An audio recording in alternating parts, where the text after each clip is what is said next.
ज़रा एक पल के लिए रुकिए। इस समय आप सांस ले रहे हैं, आपका दिल धड़क रहा है, आप सुन पा रहे हैं, समझ पा रहे हैं। लेकिन क्या आपने कभी सच में सोचा है कि ये सब अपने आप कैसे हो रहा है? सांस लेना कोई कॉन्शियस डिसीजन नहीं है, दिल की धड़कन पर आपका कंट्रोल नहीं है, फिर भी ये सब परफेक्टली चल रहा है। यहीं से बायोलॉजी की शुरुआत होती है। बायोलॉजी सिर्फ एक सब्जेक्ट नहीं है, बायोलॉजी जिंदा होने की पूरी प्रक्रिया है। आप, मैं, पेड़, जानवर, बैक्टीरिया, वायरस, मिट्टी, पानी, हवा, ये सब अलग अलग नहीं हैं। ये सब एक ही कहानी के अलग अलग चैप्टर हैं, और उस कहानी को समझने का नाम है बायोलॉजी। जब लोग बायोलॉजी सुनते हैं तो उन्हें डर लगता है, cells, diagram, difficult terms, memorisation. लेकिन आज हम बायोलॉजी को डर नहीं, समझ बनाएंगे। सोचिए, अगर बायोलॉजी ना होती तो डिसीज़ेज़ का इलाज कैसे होता, वैक्सीन्स कैसे बनती, फूड कैसे प्रोड्यूस होता, एनवायरनमेंट कैसे बैलेंस रहता। बायोलॉजी हमें ये सिखाती है कि लाइफ रैंडम नहीं है, लाइफ रूल्स पर चलती है। इस पूरे लेक्चर में हम जानेंगे लाइफ क्या है, लाइफ कैसे शुरू हुई, लाइफ कैसे चलती है, और लाइफ आज कहाँ तक पहुँच चुकी है। और आगे बढ़ने से पहले एक छोटी सी रिक्वेस्ट, अगर आपको ऐसे डीप और थॉटफुल ऑडियो लेक्चर पसंद आते हैं तो चैनल को सब्सक्राइब करें और वीडियो को लाइक करें।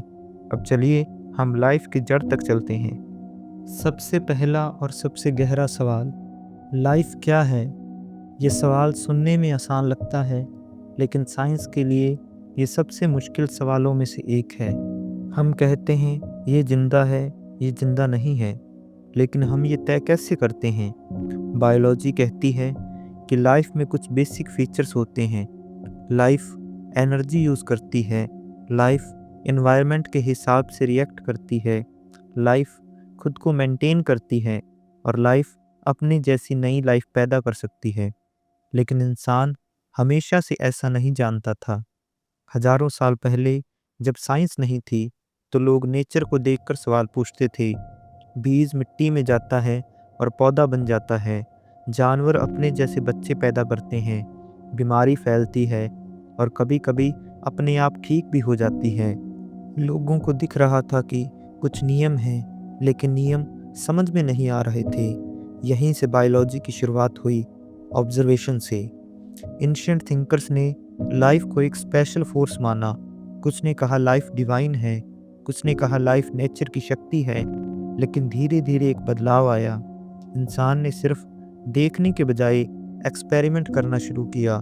जब सवाल पूछे गए और उनके जवाब ढूंढे गए, तब बायोलॉजी साइंस बनी। माइक्रोस्कोप बना और अचानक एक नई दुनिया दिखाई दी। ऐसी दुनिया जो नंगी आंखों से नहीं दिखती थी। लोगों ने देखा कि प्लांट्स, एनिमल्स, ह्यूमंस सब छोटे छोटे यूनिट से बने हैं, और यही खोज बायोलॉजी का सबसे बड़ा टर्निंग पॉइंट बनी। अब सवाल ये नहीं था कि लाइफ है या नहीं, अब सवाल ये था कि लाइफ बनी किससे है। लेकिन उस सवाल का जवाब हम अगले चैप्टर में मिलेगा, क्योंकि लाइफ की असली इकाई एक ऐसी चीज़ है जो खुद जिंदा नहीं दिखती, लेकिन पूरी लाइफ को चला रही है। और इस चीज़ का नाम है सेल, यानी कोशिका। सेल लाइफ की सबसे छोटी लिविंग यूनिट है। इसका मतलब ये नहीं कि सेल छोटा होने के कारण कम इम्पोर्टेंट है। असल में सेल जितनी छोटी है उतनी ही पावरफुल। आपका पूरा शरीर, आपकी आँख, आपका ब्रेन, आपकी यादें, आपके इमोशंस, सब कुछ मिलकर असल में सेल्स का समूह है। अगर सेल ना होती तो लाइफ नहीं हो सकती। सेल हमेशा से मौजूद थी, लेकिन इंसान उसे देख नहीं पा रहा था। जब माइक्रोस्कोप बना तब पहली बार इंसान ने लाइफ की माइक्रोस्कोपिक दुनिया देखी। कॉर्क को माइक्रोस्कोप के नीचे देखने पर छोटे छोटे बॉक्स जैसी स्ट्रक्चर दिखी, उन्हें सेल कहा गया। धीरे धीरे समझ आया कि ये सिर्फ कॉर्क में नहीं, बल्कि प्लांट्स, एनिमल्स, ह्यूमंस सब में मौजूद है। यह एक बहुत बड़ा बदलाव था। अब बायोलॉजी यह समझने लगी कि लाइफ बाहर से नहीं, अंदर से समझनी पड़ेगी।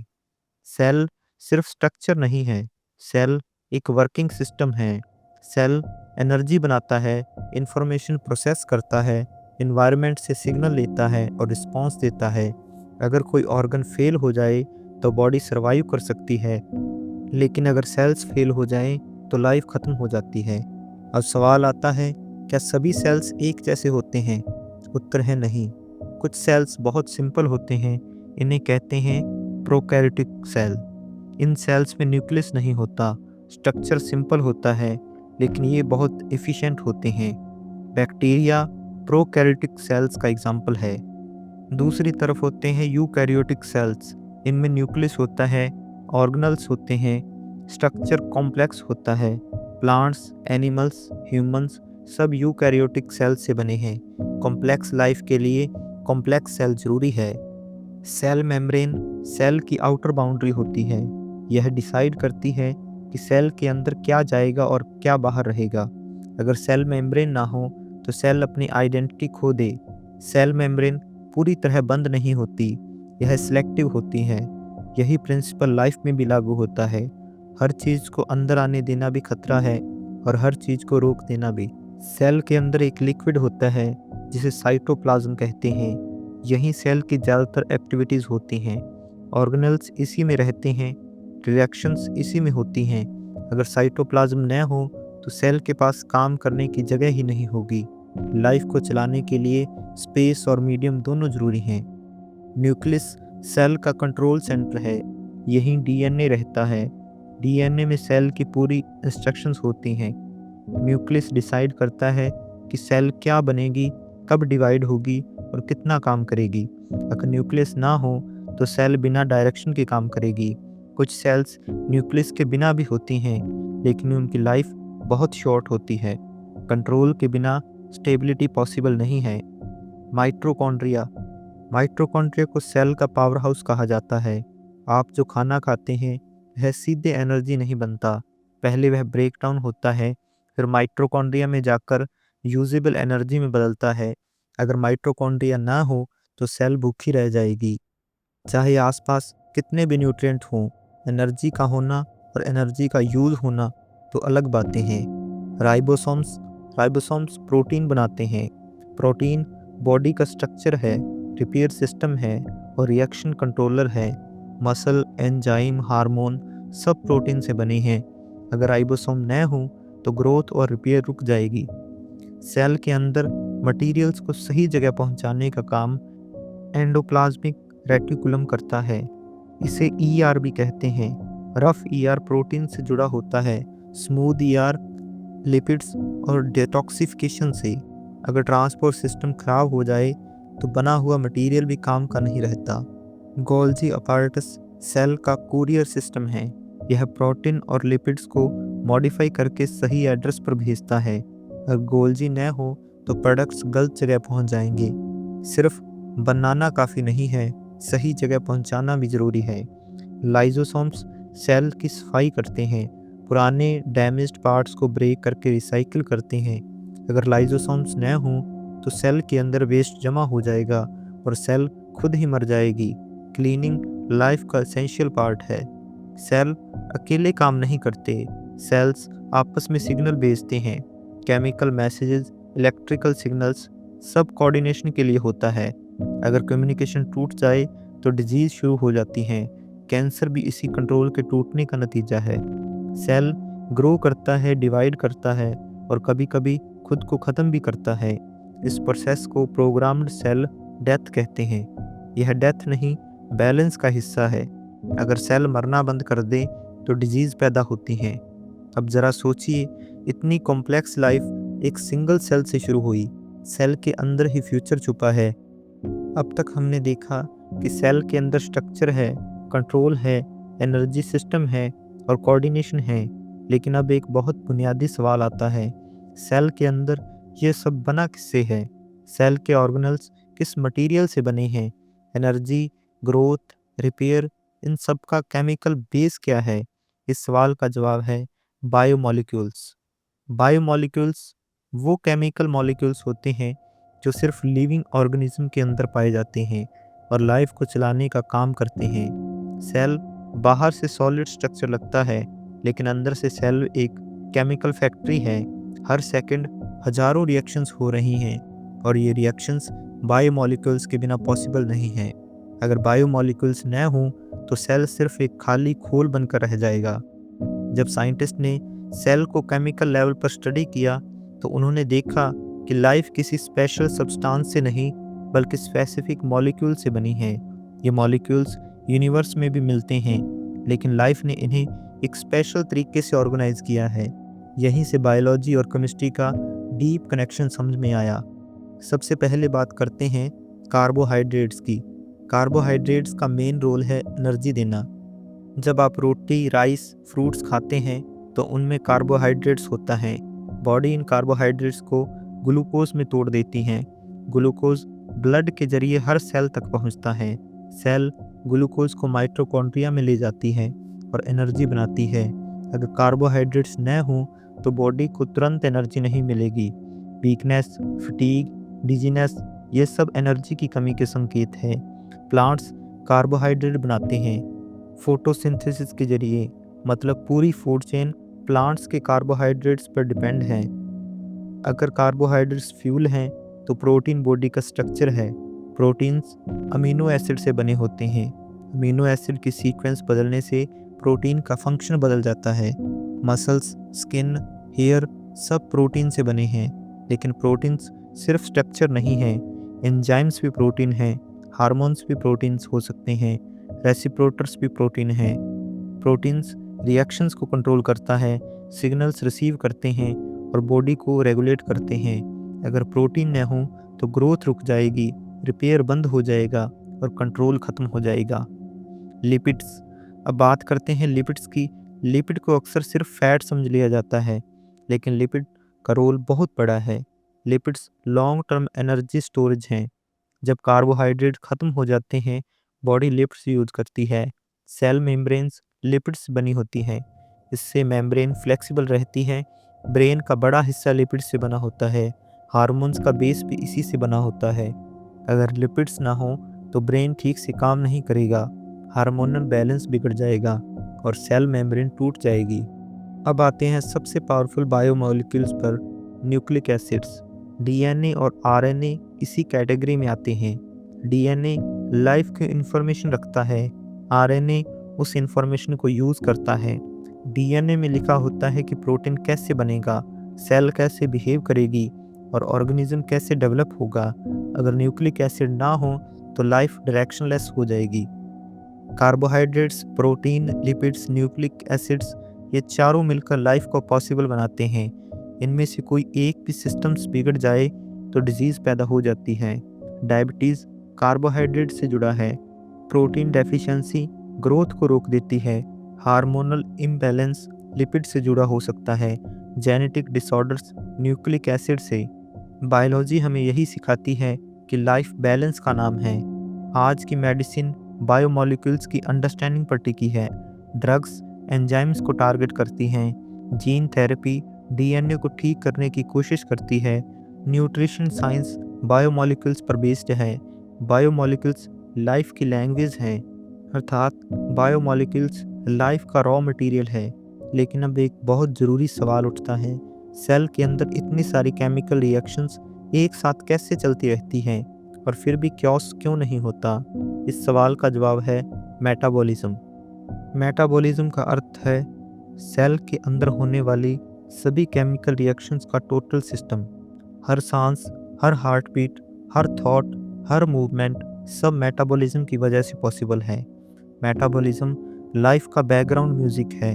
आप नोटिस नहीं करते, लेकिन यह हर पल चलता रहता है। अगर मेटाबॉलिज्म कुछ मिनट के लिए भी रुक जाए तो लाइफ भी रुक जाएगी। जब साइंटिस्ट ने ऑब्जर्व किया कि बॉडी खाना लेती है और एनर्जी बनती है, तो उन्होंने समझा कि बीच में कोई प्रोसेस चल रही है। एक्सपेरिमेंट से पता चला कि फूड सीधे एनर्जी नहीं बनता। फूड पहले टूटता है, फिर एनर्जी रिलीज होती है। यहीं से मेटाबॉलिज्म का कॉन्सेप्ट आया। मेटाबॉलिज्म का पहला हिस्सा है एनाबॉलिज्म।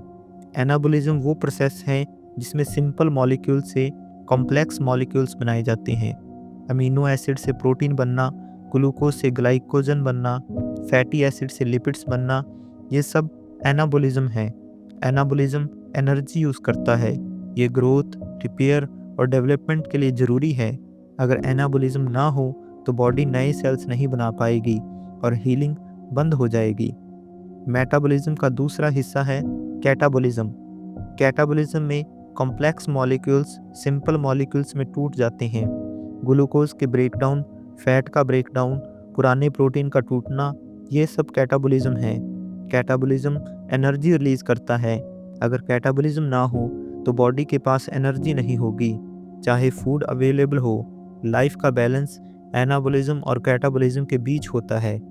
बहुत ज़्यादा ब्रेकडाउन हो तो बॉडी वीक हो जाती है, बहुत ज़्यादा बिल्डअप हो तो वेस्ट जमा हो जाता है। हेल्थी लाइफ का मतलब है बैलेंस मेटाबॉलिज्म। अब सवाल आता है, रिएक्शंस इतनी फास्ट कैसे होती हैं? इसका जवाब है एंजाइम्स। एंजाइम्स प्रोटीन होते हैं जो केमिकल रिएक्शंस को फास्ट बनाते हैं। बिना एंजाइम्स के रिएक्शंस इतनी स्लो होती कि लाइफ पॉसिबल ही नहीं होती। हर एंजाइम स्पेसिफिक होता है। एक एंजाइम सिर्फ एक ही टाइप की रिएक्शन करता है। एंजाइम सबस्ट्रेट से जुड़ता है, रिएक्शन होती है और एंजाइम फ्री हो जाता है। एंजाइम खुद ख़त्म नहीं होता, इसलिए थोड़ा सा एंजाइम बहुत सारी रिएक्शंस चला सकता है। मुंह में एंजाइम स्टार्च पर काम करता है, स्टमक में अलग एंजाइम प्रोटीन तोड़ता है, इंटेस्टाइन में और एंजाइम्स एब्सॉर्प्शन में मदद करते हैं। अगर एंजाइम्स ना हो तो डाइजेशन ही ना होगा, फूड यूजलेस हो जाएगा। बॉडी हर वक्त एंजाइम्स को फुल स्पीड पर नहीं चलाती, ज़रूरत के हिसाब से एंजाइम्स एक्टिवेट और डीएक्टिवेट होते हैं। ये रेगुलेशन बॉडी को सेफ रखता है। अगर एंजाइम्स अनकंट्रोल्ड हो जाएं तो बॉडी खुद को ही नुकसान पहुंचा सकती है। कुछ डिसीजेज एंजाइम्स डेफिशिएंसी की वजह से होती हैं। एक छोटा सा प्रोटीन मिसिंग हो तो पूरा सिस्टम डिस्टर्ब हो जाता है। इससे पता चलता है कि लाइफ कितनी शुद्धता और कितनी सटीकता पर चलती है। आज की मेडिसिन्स एंजाइम्स और मेटाबॉलिक पाथवेज को टारगेट करती हैं। Diabetes, thyroid disorder, genetic diseases सब मेटाबॉलिज्म से जुड़े हुए हैं। मेटाबॉलिज्म को समझना हेल्थ को समझना है। अब ज़रा सोचिए, बायोमॉलिक्यूल्स रॉ मटेरियल थे, मेटाबॉलिज्म उन्हें प्रोसेस करता है, एंजाइम्स स्पीड और कंट्रोल देते हैं, लेकिन इतनी इन्फॉर्मेशन सेल को मिलती कहाँ से है? सेल को कैसे पता चलता है कि उसे कौन सा प्रोटीन बनाना है, कब बनाना है, कितना बनाना है? इतनी सारी प्लानिंग आखिर आती कहाँ से है? इस सवाल का जवाब है जेनेटिक्स। जेनेटिक्स बायोलॉजी की वह शाखा है जो यह समझने की कोशिश करती है कि इन्फॉर्मेशन एक जनरेशन से दूसरी जनरेशन तक कैसे जाती है। आप अपने माता पिता जैसे क्यों दिखाई देते हैं? आपकी आंखों का रंग, आपकी आवाज़, आपका बॉडी स्ट्रक्चर, ये सब जेनेटिक्स का परिणाम है। जेनेटिक्स यह बताती है कि लाइफ की जानकारी कैसे स्टोर होती है और कैसे यूज़ होती है। डीएनए क्या है? डीएनए का पूरा नाम डीऑक्सी एसिड होता है, लेकिन नाम से ज़्यादा इसका काम समझना ज़रूरी है। डीएनए लाइफ का इंस्ट्रक्शन मैनुअल है।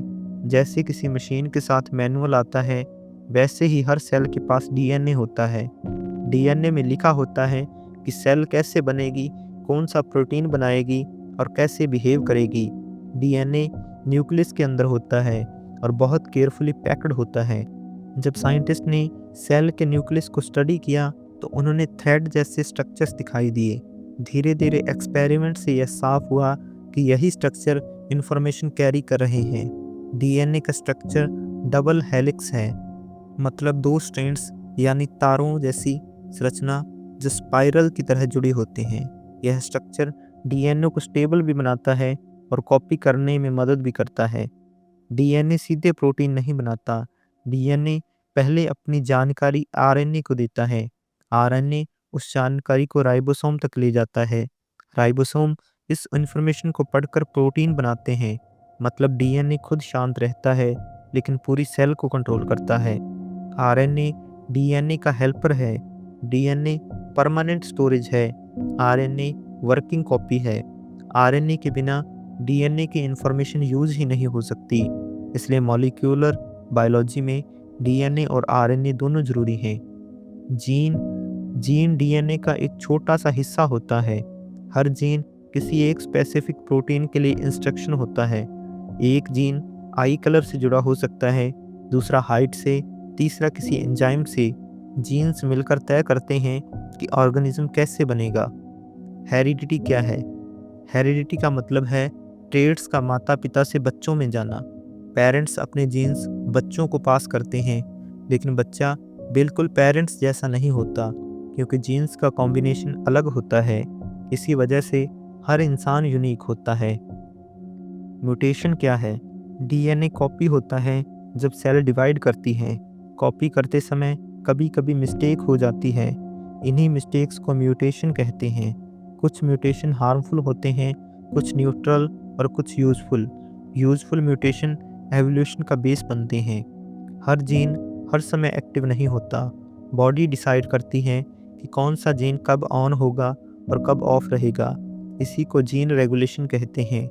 अगर जीन रेगुलेशन बिगड़ जाए तो डिजीज़ पैदा हो जाती है। कैंसर भी जीन रेगुलेशन फेलियर का रिजल्ट है। मॉलिक्यूलर बायोलॉजी लाइफ को मॉलिक्यूल लेवल पर समझती है। यह बताती है कि इन्फॉर्मेशन कैसे फ्लो करती है, प्रोटीन कैसे बनते हैं और सेल कैसे कंट्रोल होती है। Modern medicine, genetic testing, gene therapy सब मॉलिक्यूलर बायोलॉजी पर डिपेंड करते हैं। अगर डीएनए ना हो तो कोई इंस्ट्रक्शन नहीं होगी, सेल्स बिना कंट्रोल के काम करेंगी, लाइफ स्टेबल नहीं रहेगी। जेनेटिक्स लाइफ को डायरेक्शन देती है। अब ज़रा सोचिए, डीएनए शांत है लेकिन पावरफुल है। वह दिखाई नहीं देता, लेकिन उसका असर पूरी लाइफ पर पड़ता है। अब अगला सवाल उठता है, डीएनए में बदलाव से इतनी डाइवर्सिटी कैसे आती है? लाइफ इतनी अलग अलग फॉर्म्स में कैसे बदलती गई? इस सवाल का जवाब हमें ले जाता है एवोल्यूशन और डाइवर्सिटी ऑफ लाइफ की ओर। एवोल्यूशन क्या है? एवोल्यूशन का मतलब है समय के साथ साथ लिविंग ऑर्गेनिज्म में धीरे धीरे चेंज आना। एवोल्यूशन अचानक नहीं होता, यह लाखों करोड़ों सालों में होता है। छोटे छोटे बदलाव धीरे धीरे इकट्ठा होते हैं और वही बड़े बदलाव बनते हैं। एवोल्यूशन का मतलब ये नहीं है कि इंसान बंदर से बना। एवोल्यूशन का मतलब है इंसान और बंदर एक कॉमन एंसेस्टर से आए। जब साइंटिस्ट ने फॉसिल्स को स्टडी किया तो उन्होंने देखा कि पुराने जीव आज के जीवों से अलग थे। कुछ जीव जो पहले थे आज मौजूद नहीं हैं। इससे यह साफ हुआ कि लाइफ हमेशा एक जैसी नहीं रही। यहीं से एवोल्यूशन का आइडिया मजबूत हुआ। एवोल्यूशन का सबसे इम्पॉर्टेंट कंसेप्ट है नेचुरल सिलेक्शन। नेचर किसी को फेवर नहीं करती। नेचर सिर्फ यह देखती है कि कौन एनवायरनमेंट के हिसाब से फिट है। जो फिट होता है वह सरवाइव करता है, जो फिट नहीं होता वह धीरे धीरे ख़त्म हो जाता है। फिट होने का मतलब स्ट्रॉन्गेस्ट होना नहीं है, बल्कि अडेप्टेबल होना है। मान लीजिए किसी जगह बहुत ठंड बढ़ गई। जिन एनिमल्स के पास थिक फर थी वे सरवाइव कर गए, बाकी एनिमल धीरे धीरे मर गए। अगली जनरेशन में ज़्यादातर एनिमल थिक फर वाले होंगे। यही एवोल्यूशन है। हर ऑर्गेनिज्म बिल्कुल एक जैसा नहीं होता। डीएनए कॉपी होते समय छोटे बदलाव आते रहते हैं। इन्हीं बदलावों को म्यूटेशन कहते हैं। म्यूटेशन वेरिएशन पैदा करता है। वेरिएशन नेचुरल सिलेक्शन का रॉ मटेरियल है। अगर वेरिएशन न हो तो एवोल्यूशन पॉसिबल नहीं है। लाइफ हमेशा से मौजूद नहीं थी। शुरुआती धरती केमिकल से भरी हुई थी। एनर्जी सोर्स थे heat, lightning, radiation. Simple molecules बने, फिर कॉम्प्लेक्स मॉलिक्यूल्स बने, धीरे धीरे सेल्फ रेप्लिकेटिंग सिस्टम्स बने। यहीं से लाइफ ने जन्म लिया। लाइफ केमिस्ट्री से बायोलॉजी बनी। एवोल्यूशन का सबसे सुंदर परिणाम है diversity. Plants, animals, insects, microbes सब अलग अलग हैं, लेकिन रूल्स एक ही है। डाइवर्सिटी नेचर को स्टेबल बनाती है। अगर डाइवर्सिटी कम हो जाए तो इकोसिस्टम कमज़ोर हो जाता है। ह्यूमन एवोल्यूशन भी इसी प्रोसेस का हिस्सा है। ह्यूमन बॉडी परफेक्ट नहीं है, यह कॉम्प्रोमाइज़ का नतीजा है। बैक पेन, विजडम टीथ, ये सब एवोल्यूशन के क्लू हैं। ह्यूमन ब्रेन का डेवलपमेंट लैंग्वेज, टूल्स और कल्चर की वजह से बना। एवोल्यूशन पास्ट की चीज़ नहीं है। आज भी बैक्टीरिया बदल रहे हैं, वायरसेस म्यूटेट हो रहे हैं। एंटीबायोटिक रेजिस्टेंस एवोल्यूशन का लाइव एग्जांपल है। एवोल्यूशन लाइफ को सर्वाइव करना सिखाता है। अगर एवोल्यूशन न हो तो लाइफ इन्वायरमेंट के बदलाव के साथ खुद को एडजस्ट नहीं कर पाएगी। लाइफ धीरे धीरे ख़त्म हो जाएगी। एवोल्यूशन लाइफ की फ्लेक्सिबिलिटी है। अब ज़रा सोचिए, एवोल्यूशन हमें यह सिखाता है कि चेंज से डरना नहीं चाहिए। चेंज लाइफ का रूल है। अब हम आगे बढ़ते हैं। लाइफ सिर्फ बदलती नहीं, लाइफ रोज चलती भी है। ये रोज कैसे काम करती है, इसके लिए हमें समझना होगा फिजियोलॉजी और एनाटॉमी को। एनाटॉमी का मतलब है शरीर की बनावट, बॉडी किन पार्ट से बनी है, कौन सा पार्ट कहाँ है और उसका बेसिक स्ट्रक्चर क्या है, यह सब एनाटॉमी बताती है। एनाटॉमी बिना फिजियोलॉजी के अधूरी है और फिजियोलॉजी बिना एनाटॉमी के बेकार है। फिजियोलॉजी बताती है कि शरीर के पार्ट्स काम कैसे करते हैं, एनाटॉमी कहती है ये स्ट्रक्चर है, फिजियोलॉजी कहती है ये स्ट्रक्चर काम कैसे करता है। लाइफ स्ट्रक्चर और फंक्शन दोनों के बैलेंस से चलती है। अब हम ह्यूमन बॉडी को सिस्टम बाय सिस्टम समझते हैं। डाइजेशन, खाना एनर्जी कैसे बनाता है। डाइजेशन का मतलब है खाने को बॉडी के यूजेबल फॉर्म में बदलना। आप खाना खाते हैं लेकिन बॉडी को रोटी या राइस नहीं चाहिए, बॉडी को न्यूट्रिशन चाहिए। माउथ में डाइजेशन शुरू होता है, सलाइवा में एंजाइम स्टार्च को तोड़ना शुरू करते हैं, स्टमक में एसिड और एंजाइम्स प्रोटीन को तोड़ते हैं, इंटेस्टाइन में डाइजेशन पूरा होता है और न्यूट्रिएंट्स एब्जॉर्ब होते हैं। अगर डाइजेशन ना हो तो खाना यूजलेस है। डाइजेशन सिखाता है कि इनपुट से ज़्यादा प्रोसेसिंग ज़रूरी है। रेस्पिरेशन, ऑक्सीजन और एनर्जी। रेस्पिरेशन सिर्फ सांस लेना नहीं है, रेस्पिरेशन का असली मतलब है एनर्जी बनाना। लंग्स ऑक्सीजन लेते हैं, ब्लड ऑक्सीजन को सेल तक ले जाता है, सेल के अंदर माइटोकॉन्ड्रिया ऑक्सीजन का यूज़ करके एनर्जी बनाती है। अगर ऑक्सीजन सप्लाई रुक जाए तो सेल कुछ ही मिनटों में मर जाती। रेस्पिरेशन लाइफ का फ्यूल सिस्टम है। अगला है सर्कुलेशन। हार्ट बॉडी का पंप है, ब्लड ऑक्सीजन, न्यूट्रिशन, हार्मोन्स और वेस्ट को कैरी करता है। सर्कुलेशन न हो तो बॉडी के पार्ट्स एक दूसरे से कट जाएंगे। High blood pressure, heart diseases, ये सर्कुलेशन से जुड़े प्रॉब्लम हैं। लाइफ कोऑर्डिनेशन से चलती है। अगला है एक्सक्रीशन यानी वेस्ट का रिमूवल। बॉडी सिर्फ इनपुट नहीं लेती, बॉडी वेस्ट भी निकालती है। किडनी ब्लड को फिल्टर करती है, वेस्ट यूरिन के रूप में बाहर आता है। अगर वेस्ट रिमूव न हो तो बॉडी खुद ही टॉक्सिक बन जाएगी। क्लीनअप सिस्टम लाइफ के लिए उतना ही ज़रूरी है जितना एनर्जी सिस्टम। अगला है nervous system.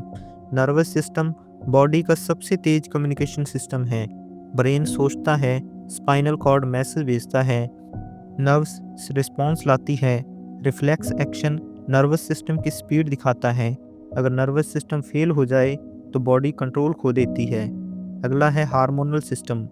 Hormones chemical messenger होते हैं, ये ब्लड के जरिए ट्रैवल करते हैं और दूर दूर के ऑर्गन्स पर असर डालते हैं। ग्रोथ, मूड, मेटाबॉलिज्म, रिप्रोडक्शन सब हार्मोन से कंट्रोल होता है। हार्मोन्स स्लो होते हैं लेकिन इफ़ेक्ट लॉन्ग लास्टिंग होता है। इम्बैलेंस होने पर डायबिटीज़, थायराइड जैसी डिजीज़ आती हैं। अगला है होम्योस्टेसिस। बॉडी हर वक्त बैलेंस बनाए रखती है। Temperature, sugar level, water level सब कंट्रोल में रहते हैं। इस बैलेंस को होम्योस्टेसिस कहते हैं। होम्योस्टेसिस बिगड़ते ही डिजीज शुरू हो सकती है। हेल्थ का मतलब है बैलेंस में रहना। प्लांट्स फोटोसिंथेसिस से फूड बनाते हैं।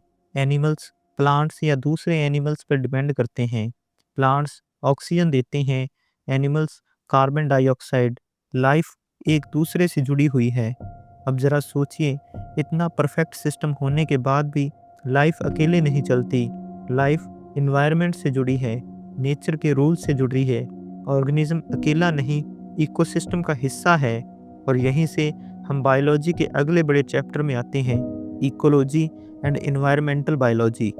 इकोलॉजी बायोलॉजी की वह शाखा है जो यह समझती है कि लिविंग ऑर्गेनिजम्स अपने आसपास के एनवायरनमेंट के साथ कैसे इंटरेक्ट करते हैं। ऑर्गेनिज्म और एनवायरनमेंट एक दूसरे से अलग नहीं हैं। अगर एनवायरनमेंट बदलेगा तो ऑर्गेनिज्म भी बदलेगा। इकोसिस्टम एक सिस्टम है जहां लिविंग और नॉन लिविंग दोनों मिलकर काम करते हैं। Plants, animals, microbes, soil, water, air, ये सब का मिलकर इकोसिस्टम बनाते हैं। Forest ecosystem, pond ecosystem, desert ecosystem, हर जगह लाइफ का तरीका अलग है। इकोसिस्टम का सबसे इम्पोर्टेंट रूल है एनर्जी फ्लो। एनर्जी सूर्य से आती है। प्लांट्स सनलाइट को यूज़ करते हैं, प्रकाश संश्लेषण करते हैं और फूड बनाते हैं। एनिमल्स प्लांट्स को खाते हैं, बड़े एनिमल छोटे एनिमल को खाते हैं। एनर्जी एक डायरेक्शन में फ्लो करती है। एनर्जी रिसाइकिल नहीं होती, सिर्फ न्यूट्रिएंट्स रिसाइकिल होते हैं।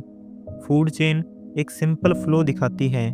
प्लांट्स को हार्बीवोरस खाते हैं और हार्बीवोरस को कार्निवोरस।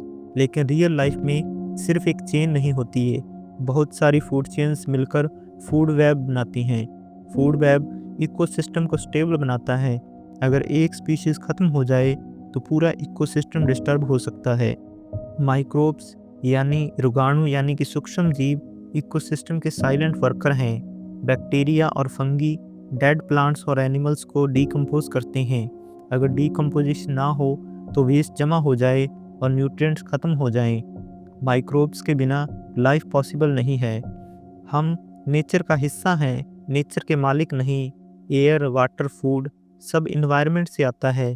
पोल्यूशन सिर्फ इन्वायरमेंट को नहीं, ह्यूमन बॉडी को भी नुकसान पहुंचाता है। रेस्पिरेटरी डिजीज़, कैंसर, एलर्जीज, बहुत सी प्रॉब्लम इन्वायरमेंट से जुड़ी हैं। क्लाइमेट चेंज सिर्फ वेदर की प्रॉब्लम नहीं है। टेम्परेचर बदलने से स्पीशीज माइग्रेट करती हैं, ब्रीडिंग पैटर्न्स चेंज होते हैं, फूड चेन टूट जाती है। कोरल रीफ्स का डैमेज पूरे मरीन्स इकोसिस्टम को इफेक्ट करता है। क्लाइमेट चेंज एक बायोलॉजिकल क्राइसिस है। बायोडाइवर्सिटी का मतलब है लाइफ की वैरायटी।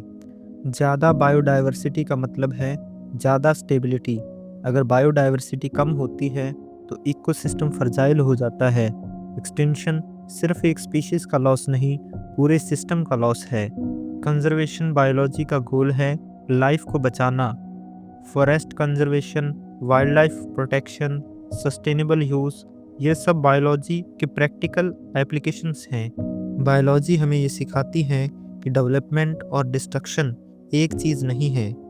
अगर इकोलॉजी का बैलेंस बिगड़ जाए तो फूड क्राइसिस, वाटर शॉर्टेज और डिजीज़ बढ़ जाएंगी। इकोलॉजी लाइफ का सेफ्टी नेट है। अब तक हमने यह समझा कि लाइफ इकोसिस्टम के साथ जुड़ी हुई है। प्लांट्स, एनिमल्स, इन्वायरमेंट सब एक दूसरे पर डिपेंड करते हैं।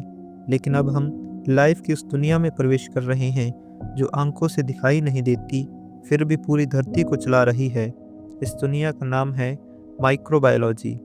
माइक्रोबायोलॉजी बायोलॉजी की वह शाखा है जो माइक्रोस्कोपिक ऑर्गेनिज्म को समझती है। मतलब ऐसे जीव जो इतने छोटे होते हैं कि नंगी आंखों से दिखाई नहीं देते। बैक्टीरिया, वायरस, फंगी, प्रोटोजोआ, ये सब माइक्रोबायोलॉजी के हिस्से हैं। जब लोग माइक्रोब्स सुनते हैं तो अक्सर बीमारी याद आती है, लेकिन सच ये है कि ज़्यादातर माइक्रोब्स हमारे दोस्त हैं, दुश्मन नहीं। माइक्रोब्स के बिना लाइफ पॉसिबल नहीं है। बैक्टीरिया बैक्टीरिया धरती के सबसे पुराने जीवों में से एक हैं। ये सिंपल स्ट्रक्चर वाले होते हैं, लेकिन फंक्शन बहुत पावरफुल होता है। बैक्टीरिया हर जगह मिलते हैं, मिट्टी में, पानी में, हवा में और हमारे शरीर के अंदर भी। ह्यूमन बॉडी में बैक्टीरिया ट्रिलियंस की मात्रा में होते हैं। गट बैक्टीरिया डाइजेशन में मदद करते हैं, विटामिन सिंथेसिस करते हैं, इम्यून सिस्टम को ट्रेन करते हैं।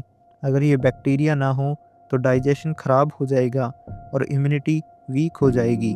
कुछ बैक्टीरिया डिजीज़ भी पैदा करते हैं। ट्यूबरकुलोसिस, कोलेरा, टाइफाइड, ये सब बैक्टीरियल डिजीज़ हैं। लेकिन बीमारी बैक्टीरिया की वजह से नहीं, बल्कि इम्बैलेंस की वजह से होती है। वायरस सबसे इंटरेस्टिंग माइक्रो ऑर्गेनिज्म है। वायरस खुद जिंदा नहीं होते, ये होस्ट सेल के अंदर जाकर ही एक्टिव होते हैं। वायरस के पास खुद का मेटाबॉलिज्म नहीं होता। वायरस डीएनए या आरएनए को लेकर सेल के सिस्टम को हाईजैक कर देता है। कोल्ड, फ्लू, कोविड, एड्स, ये सब वायरल डिसीज़ हैं। वायरस म्यूटेट करते हैं, इसलिए वैक्सीन को अपडेट करना पड़ता है। वायरस एवोल्यूशन का लाइव एग्जाम्पल है। फंगी इकोसिस्टम का सफाई कर्मचारी है। ये डेड प्लांट्स और एनिमल्स को डीकम्पोज करते हैं। ब्रेड, अल्कोहल, एंटीबायोटिक फंगी के प्रैक्टिकल यूजेस हैं। पेनिसिलिन फंगी से ही बना है। प्रोटोजोआ सिंगल सेल्ड ऑर्गेनिज्म होते हैं, कुछ हार्मलेस होते हैं, कुछ डिजीज़ भी करते हैं, जैसे मलेरिया। ये दिखाते हैं कि सिंगल सेल भी कितना कॉम्प्लेक्स हो सकता है। माइक्रोब्स न्यूट्रिशन को रिसाइकिल करते हैं। कार्बन साइकिल, नाइट्रोजन साइकिल, सब माइक्रोब्स के बिना इनकम्प्लीट हैं। अगर माइक्रोब्स ख़त्म हो जाएं तो लाइफ कुछ ही टाइम में कोलैप्स हो जाएगी। वैक्सीन्स, एंटीबायोटिक्स, प्रोबायोटिक्स, ये सब माइक्रोबायोलॉजी पर डिपेंड करते हैं। बायोटेक्नोलॉजी में माइक्रोब्स का यूज़ होता है। मेडिसिन और फूड प्रोडक्शन में माइक्रोबायोलॉजी फ्यूचर मेडिसिन के बेस हैं। सब माइक्रोब्स से डरना गलत है। हाइजीन और बैलेंस माइक्रोबायोलॉजी का सही यूज़ है। Over use of antibiotics resistance create करता है। माइक्रोब्स हमें डिसिप्लिन सिखाते हैं। अब ज़रा सोचिए, जो लाइफ दिखाई नहीं देती, जो लाइफ को चला रही है। माइक्रोब्स हमें सिखाते हैं कि साइज से पावर डिसाइड नहीं होती। अब तक हमने बायोलॉजी को नेचर के रूप में समझा। सेल, जीन्स, एवोल्यूशन, माइक्रोब्स सब नेचुरल प्रोसेसेस थे। अब हम उस मोड पर पहुंचते हैं जहां इंसान बायोलॉजी को यूज़ करना सीख गया। यहीं से शुरू होती है बायोटेक्नोलॉजी। बायोटेक्नोलॉजी का मतलब है लिविंग ऑर्गेनिज्म या उनके पार्ट्स का यूज़ करके यूज़फुल प्रोडक्ट बनाना। यह कोई नई चीज़ नहीं है। दही, ब्रेड, अल्कोहल, ये सब बायोटेक्नोलॉजी के अर्ली एग्जाम्पल्स हैं। मॉडर्न बायोटेक्नोलॉजी की शुरुआत तब हुई जब इंसान ने डीएनए को समझना शुरू किया। जब पता चला कि जीन बदलने से ऑर्गेनिज्म का बिहेवियर बदल सकता है। यहीं से जेनेटिक इंजीनियरिंग का जन्म हुआ। जेनेटिक इंजीनियरिंग में डीएनए को डेलिब्रेटली चेंज किया जाता है। एक जीन को निकालकर दूसरे ऑर्गेनिज्म में डाल दिया जाता है। इससे डिज़ायर्ड ट्रेट्स मिलते हैं। एग्जाम्पल के लिए इंसुलिन प्रोडक्शन। पहले इंसुलिन एनिमल से निकाला जाता था। अब बैक्टीरिया को इंसुलिन जीन देकर ह्यूमन इंसुलिन बनाया जाता है। बायोटेक्नोलॉजी ने मेडिसिन को रेवोल्यूशनाइज कर दिया है। वैक्सीन्स, इंसुलिन, हार्मोन्स, एंटीबायोटिक्स सब बायोटेक प्रोडक्ट्स हैं। जीन थेरेपी में फॉल्टी जीन को करेक्ट करने की कोशिश होती है। कैंसर ट्रीटमेंट में बायोलॉजिकल थेरेपीज़ यूज़ हो रही हैं। एग्रीकल्चर में बायोटेक्नोलॉजी का यूज़ फूड सिक्योरिटी के लिए होता है। जीएम क्रॉप्स डिजीज़ रेजिस्टेंस होते हैं। यार्ड बढ़ती है। पेस्टिसाइड का यूज़ कम होता है, लेकिन सेफ्टी और एथिक्स हमेशा इम्पॉर्टेंट होते हैं। इंडस्ट्रीज़ में माइक्रोब्स का यूज़ होता है। बायोफ्यूल्स, एंजाइम्स, बायोडिग्रेडेबल प्लास्टिक, ये सब बायोटेक्नोलॉजी के एग्जाम्पल्स हैं। बायोटेक्नोलॉजी इन्वायरमेंट फ्रेंडली सॉल्यूशंस देती है। जहाँ पावर होती है वहाँ रिस्पॉन्सिबिलिटी भी होती है। जेनेटिक मॉडिफिकेशन का रिस्क्स, बायोसेफ्टी और मिसयूज़ के चांसेस, ये सब एथिकल क्वेश्चन हैं। बायोलॉजी को कंट्रोल करना इंसान के लिए एक बड़ी जिम्मेदारी है। Personalised medicine, gene editing, regenerative medicine future biotech का हिस्सा है। बायोटेक्नोलॉजी ह्यूमन लाइफ को बेटर बना सकती है अगर सही तरीके से यूज़ की जाए। अब हम उस स्टेज पर हैं जहां बायोलॉजी सिर्फ समझने का सब्जेक्ट नहीं रही, बल्कि फ्यूचर को शेप करने का टूल बन चुकी है। यहाँ से हम बायोलॉजी के एडवांस और सेंसिटिव टॉपिक्स को समझेंगे। Modern genetics. क्लासिकल जेनेटिक्स में हमने जीन्स और इनहेरिटेंस समझा। मॉडर्न जेनेटिक्स इससे आगे जाती है। अब सवाल ये नहीं कि जीन कहाँ है, अब सवाल ये है कि जीन कब, कहाँ और कितना काम करेगा। जीन एक्सप्रेशन, रेगुलेशन और इंटरेक्शन, यही मॉडर्न जेनेटिक्स का फोकस है। इससे डिजीज़ को रूट लेवल पर समझना पॉसिबल हुआ। अगला है जीन थेरेपी। जीन थेरेपी का मतलब है फॉल्टी जीन को रिप्लेस या रिपेयर करना। कुछ डिसीज़ सिर्फ एक जीन के खराब होने से होती है। अगर उस जीन को ठीक कर दिया जाए तो डिसीज़ के कॉजेज़ ही ख़त्म हो जाएंगे। अभी जीन थेरेपी लिमिटेड है, लेकिन फ्यूचर में ये बहुत पावरफुल ट्रीटमेंट बन सकती है। अगला है क्रिस्पर। क्रिस्पर एक रेवोल्यूशन है। ये एक टूल है जिससे डीएनए को एग्जैक्ट जगह पर कट और एडिट किया जा सकता है। क्रिस्पर की खास बात है कि उसकी एक्यूरेसी और सिंप्लिसिटी। इससे साइंटिस्ट जीन्स को डिलीट, ऐड और मॉडिफाई कर सकते हैं। लेकिन इस पावर के साथ इथिकल क्वेश्चन भी आए हैं। Human embryo editing, designer babies, ये सब सीरियस डिबेट्स हैं। Stem cells. Stem cell special cells होती हैं। ये किसी भी टाइप के सेल में बदल सकती हैं। इनका यूज़ डैमेज टिश्यूज़ को रिपेयर करने में होता है। Heart damage, spinal injury, neuro degenerative disease, stem cell future solution हो सकती हैं। लेकिन स्टेम सेल रिसर्च भी एथिक्स से जुड़ी हुई है। अगला है न्यूरोसाइंस। ब्रेन बायोलॉजी का सबसे कॉम्प्लेक्स ऑर्गन है। न्यूरोसाइंस ब्रेन, न्यूरॉन्स और नर्वस सिस्टम को स्टडी करती है। मेमोरी, इमोशंस, कॉन्शियसनेस सब न्यूरोसाइंस के क्वेश्चन हैं। अभी हम ब्रेन के सिर्फ एक छोटे हिस्से ही समझ पाए हैं। ब्रेन रिसर्च फ्यूचर मेडिसिन और साइकोलॉजी को बदल देगी। अगला है systems biology. Systems biology life को पार्ट्स में नहीं, पूरे सिस्टम के रूप में देखती है। जीन्स, प्रोटीन्स, मेटाबॉलिज्म सब इंटरकनेक्टेड हैं। एक चेंज पूरे सिस्टम को अफेक्ट करता है। इस अप्रोच से कॉम्प्लेक्स डिसीजेज जैसे कैंसर और डायबिटीज़ को बेटर समझा जा सकता है। आर्टिफिशियल इंटेलिजेंस और बायोलॉजी। आज बायोलॉजी और एआई मिल रहे हैं। Drug discovery, genome analysis, disease prediction सब में एआई यूज़ हो रहा है। फ्यूचर में बायोलॉजी और टेक्नोलॉजी का गैप और कम हो जाएगा। जितनी ज़्यादा पावर उतनी ज़्यादा रिस्क।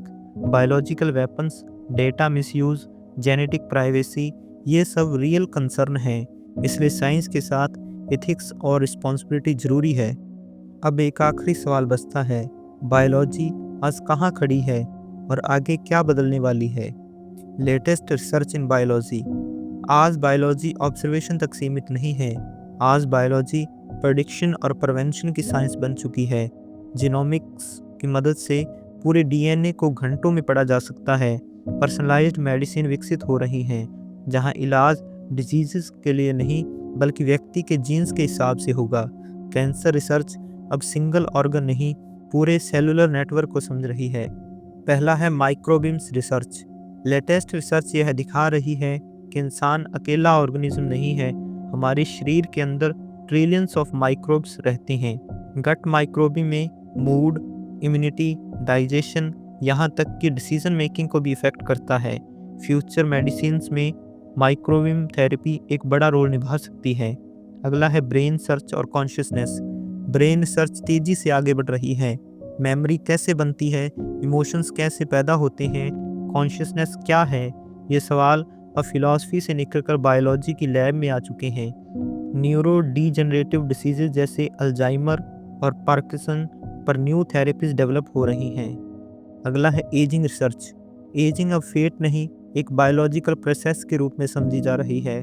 सेल्स क्यों बूढ़ी होती हैं, डीएनए डैमेज कैसे एक्यूमुलेट होता है और रिपेयर सिस्टम कब फेल होता है, इन पर रिसर्च चल रही है। गोल इमॉर्टलिटी नहीं है, गोल हेल्थी लाइफ स्पैन बढ़ाना है। अगला है इन्वायरमेंटल बायोलॉजी और फ्यूचर चैलेंजेस। क्लाइमेट चेंज अब फ्यूचर नहीं, प्रेजेंट रियलिटी है। Species extinction, ecosystem collapse, pandemics ये सब बायोलॉजिकल चैलेंज हैं। फ्यूचर बायोलॉजी का फोकस होगा प्रिवेंशन, कंजर्वेशन और सस्टेनेबिलिटी। फ्यूचर में बायोलॉजी डिजीज़ का इलाज नहीं, प्रेडिक्शन करेगी। एनवायरनमेंट को एक्सप्लॉइट नहीं, रिस्टोर करेगी। टेक्नोलॉजी के साथ मिलकर ह्यूमन लाइफ को बैलेंस्ड बनाएगी। बायोलॉजी पावर देती है, लेकिन डायरेक्शन इंसान देता है। अब ज़रा रुक कर सोचिए, जब हमने शुरुआत की थी तो बायोलॉजी सिर्फ एक सब्जेक्ट लगती थी। अब यह साफ है कि बायोलॉजी आप खुद हैं। आपकी सांस, आपका खून, आपकी सोच, आपके इमोशंस सब बायोलॉजी है। बायोलॉजी आपको डराने के लिए नहीं, आपको समझदार बनाने के लिए है। अगर आपने यह पूरा फाउंडेशन ऑफ बायोलॉजी लेक्चर ध्यान से सुना तो अब आप सांस लेंगे, खाना खाएंगे, बीमार पड़ेंगे या ठीक होंगे तो आपको बायोलॉजी याद आएगी। अगर आपको यह लेक्चर वाकई पसंद आया तो वीडियो को लाइक करें, चैनल को सब्सक्राइब करें और इसे उन लोगों के साथ शेयर करें जो बायोलॉजी को डर नहीं, समझ के रूप में देखना चाहते हैं। सीखते रहिए, सवाल पूछते रहिए, क्योंकि सवालों से ही साइंस आगे बढ़ती है। धन्यवाद।